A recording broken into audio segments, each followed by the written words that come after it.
Élu président d'Haïti, Michel Martelly hérite d'un pays en ruine. Et pourtant, celui qui a promis le changement semble sûr de lui. Il s'agit d'avoir la conviction, la fermeté, la force, le courage.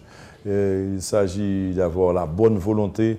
Et il faut un profil particulier, pas pour être président, mais pour réussir. Son gouvernement bénéficiera de 8 milliards de dollars d'aide internationale à la reconstruction.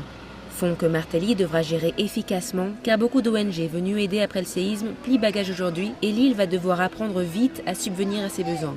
Qu'on n'attende pas tout de la communauté internationale. L'intelligence, elle n'est pas qu'à Montréal, Washington, Paris ou je ne sais pas où. L'intelligence, elle est aussi à Port-au-Prince.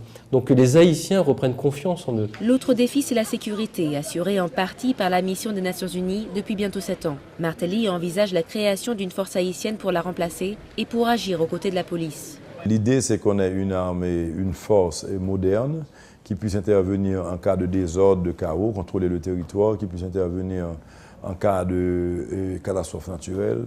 Mais dans l'immédiat, Martelly va devoir répondre aux nombreuses attentes des Haïtiens. C'est l'éducation, l'agriculture, le travail, la santé, la sécurité aussi, madame.